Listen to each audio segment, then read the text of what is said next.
address the board.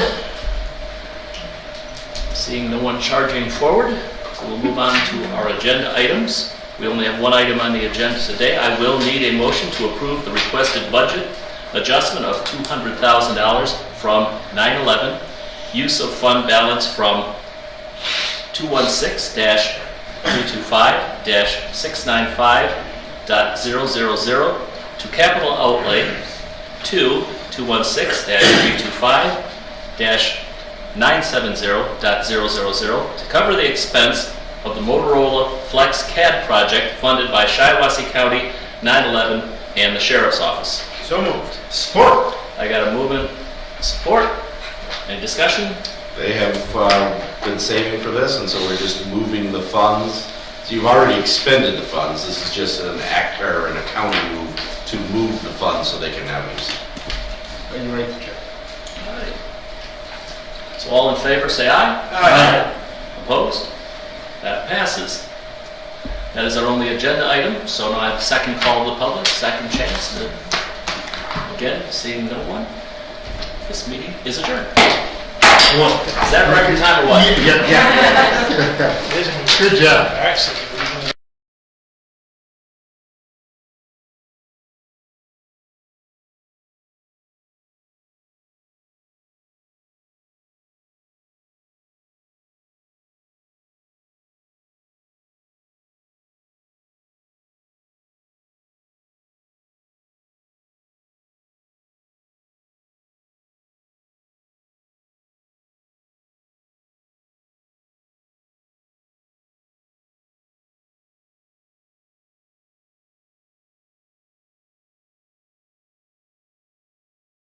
Say the pledge, please. I pledge Allegiance to the flag of the United States of America and to the republic for which it stands, one nation, under God, indivisible, with liberty and justice for all.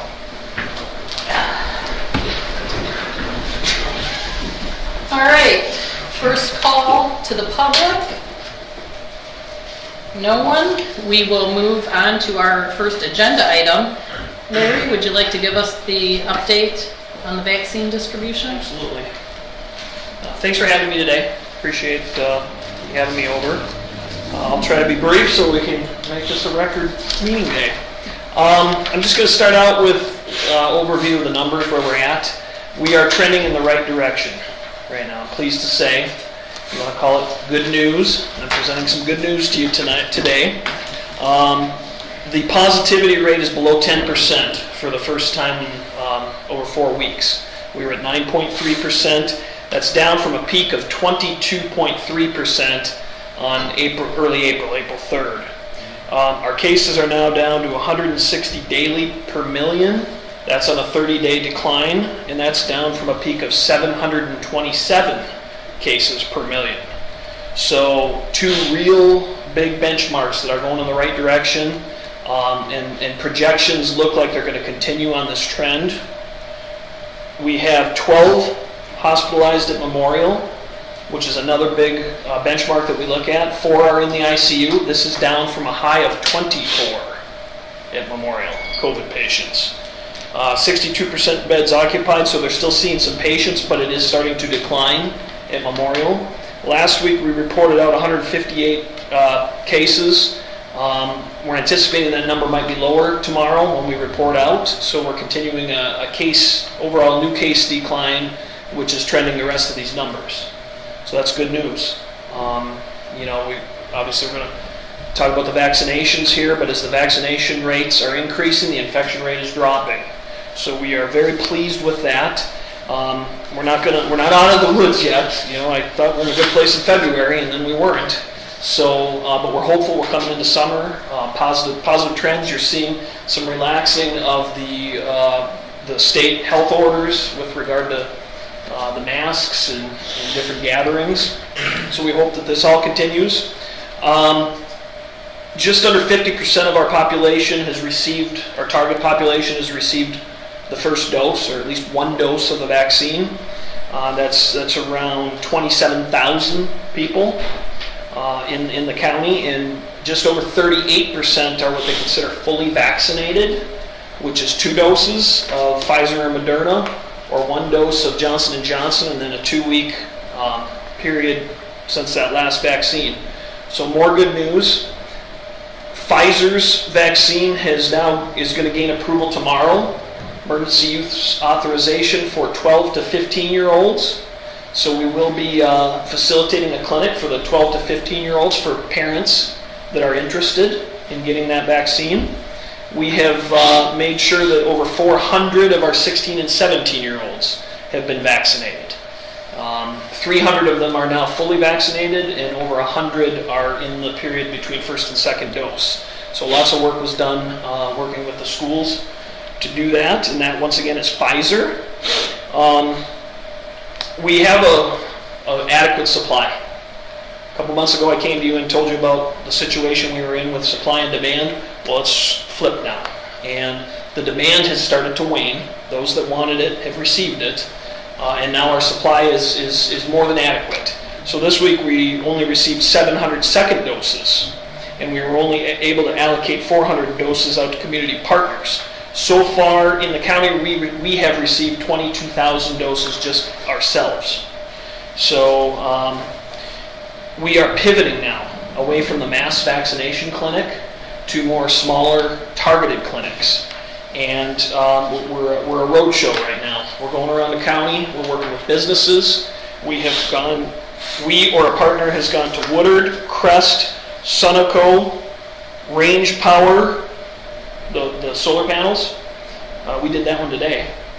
Venice Township Hall set up a clinic, a walk-in clinic, and had 70 people come in. So the key now is to pivot to get it out there and make it more convenient for the people. So we will continue to go around the county with these smaller, more targeted clinics. We are also doing walk-in clinics at the health department. We can offer either Moderna or J&J, Johnson & Johnson. We will have the ability to offer Pfizer, because I have a deep freezer now, so we can get our own shipments of Pfizer if that's what people want.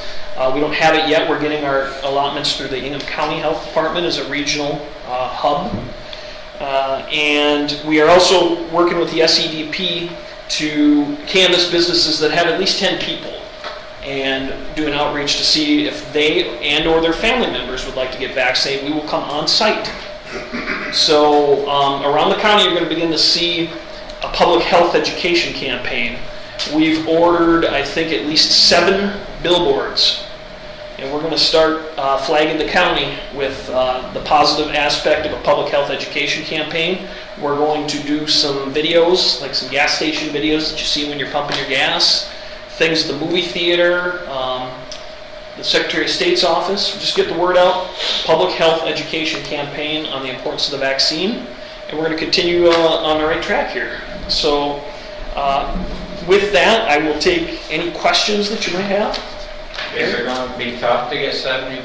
Sounds like it, huh? It's going to be tough to get 70% in Shiawassee County. I'll be honest. A lot of people need to kick them out. The state may get there. The state is tracking a little bit ahead of us, but that's going to probably be with some counties that are more pro-vaccine. But we're going to do the campaign, and we're not going to stop. We're going to have a vaccine to get people. Because we don't know how the fall's going to look, and if we're going to need to get into another wave comes, or we're going to get boosters, there's a lot of unknowns. But my goal, and right away, as soon as school gets on, I'll be working with schools to working on reopening plans that are focused on return to normal school. That's our goal. And if all the numbers continue in the right direction, that's where we want to be. So yeah, I'd like to see the rates continue to go up, but it might not be possible. Yeah, I got a lady across the road, some nurse, and she says there's dozens of nurses that didn't want to get vaccinated. I couldn't believe it. I didn't think they would mandate it. Well, yeah, And the they rest can. homes too. Yeah, in the rest homes they had in the nursing homes they had a very high rate of vaccination for the residents, approaching the 90%. But for the employees it was much lower, like in the 40 to 60% range. So, other questions? I had a question, Larry, and too, when we start talking about nurses and mandate, we don't have enough nurses as it is. We lose any nurses to mandates, and then what are we going to do? So I think it's a two-edged sword, Gary. You know, I was we- surprised because they mandate the flu shot for most nurses. Yeah. yeah, I don't know, I've never got a flu shot, so. Well, and right now, it's not under a full authorization, it's under emergency use, so you cannot do that anyway. Down the road, that could come, but that's gonna be a lot of discussions with, Oh, they can't mandate it? not right now, they can't. I thought some of the businesses were.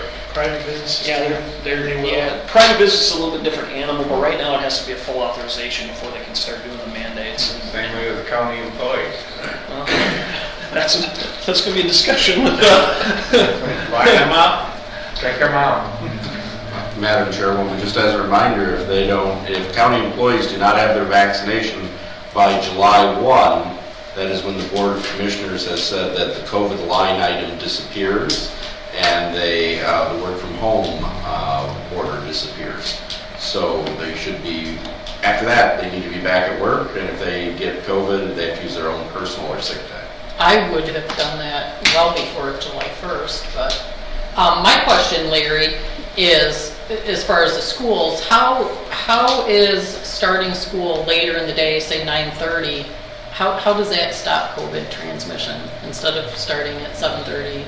I don't know that it does, per se.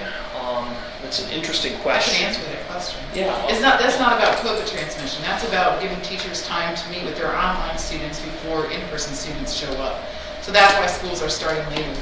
Because about a third of, well, at one point we had at least a third of students online. And so teachers had some dedicated time to work with those students.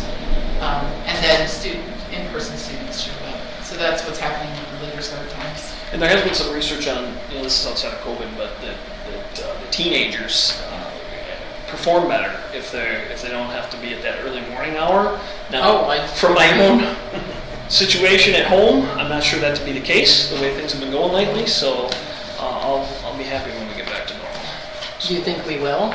Do you think we're I going think to there's get a back some of chance. these I think kids we're looking that at. are? I think we're looking at heading back towards normal. You know, I don't want to get struck by lightning here and making these bold projections, but I think we're in the right trend. I really do, and I'm hopeful. And I'm going to work with the superintendents right away in June because we can't wait till August. We have to start getting the plans going right now. Good, I appreciate that, Larry, because you're right. If we don't get kids back, we're going to lose education time that we won't recover. Interesting thing, I mean, houses in Perry for sale over the last year, going to be on the market a while, and the price was decent price.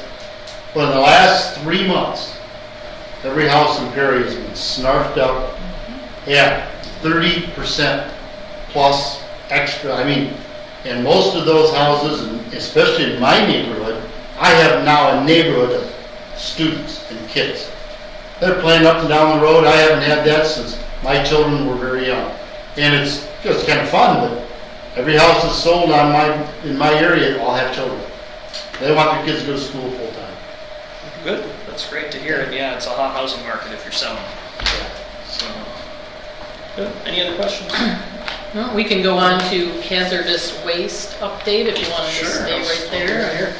So we had a collection Saturday in Durand, and it was very well received. We had over 112 cars, and we haven't tallied up our walk-ins yet. That is at least in the range of 5,000 to 10,000 pounds, probably closer on the higher end of hazardous waste, and that's a satellite collection. That's funded by the solid waste money from Waste Management. And we usually do one satellite around the county, like in Lanesburg or Perry or Durand, and then we will do the big collection in Owasso probably in October. I think it's October 16th. Very well received by the residents down there. The majority for this collection did come from that area of the county. So we're pleased when we can offer services, and these are free for the citizens. They absolutely love it. So great program. And when we get out of this, the COVID pandemic, it might be something that we might want to expand to maybe more than 2 per year. You got to watch the demand on it too. You don't want to overkill it, but it is such a good program. People just love it when they can come and get rid of that stuff free of charge. We upload it. So it goes to our company that we use to dispose of it, and they usually either incinerate it or recycle it for whatever they can use. A lot of the items that are brought in can be recycled, but it's all disposed of and eliminated, if you will, in an environmentally friendly manner. And the company we use is Drug and Laboratory Disposal out of Kalamazoo. Okay, so. And Larry, the cost, that's by how many people show up? It's by pound. By pound? Per item. So each item has a different poundage cost. Some things are more expensive than others, like for instance, like a pesticide like DDT, and believe it or not, that still comes in. Or like mercury versus like latex paint, which is cheap and not even really hazardous. So there's a lot of different things that come in. It's really neat to see some of the old things that come into those collections that people have dug out 50, 80 years in their houses. So kind of neat if you like that kind of thing. So one other question, someone asked last night about the tire cleanup. Do you know? Yep. So we're going to run the tire collection this year. We paused it last year because of the pandemic. It's going to be at the Road Commission, okay. And it's going to be the last Saturday of July. That is in coordination with the Friends of the River's annual river cleanup, which this year is going to be a one-week event to spread it out. And we will do the tire collection. Any tires pulled out of the river, free of charge at the tire collection. Don't be throwing them. So get them in the river now. Yeah. And then Hold them down as far as you can, yeah. yeah. So that's another popular program, and that is self-funded because we charge per tire for the people to bring them in, and then that pays for the trailer. So we eat the cost of the labor, but the trailer's paid for by the tires that we take in. How much you charge a tire? $2 for a tire with no rim, $3 with a rim, $5 for a semi-truck with no rim, and $10 with a rim. And then the tractor tires, try to avoid those. But Because I was at the landfill and I had some I was thinking about. They charge $15. take them to me. And then there's a place in Flint where there's recyclers. They told me someplace, I don't know exactly. Environmental Rubber, that's who gives us the trailer.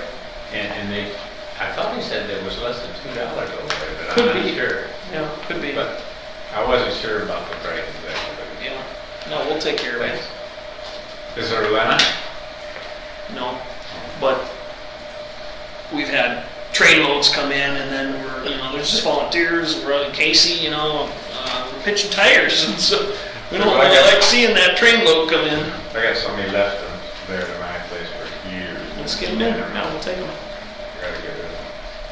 Thanks. Good. Anything else? No, a lot of good news. Thank you, I got the Larry. good news today. All right, anything else to come before this committee?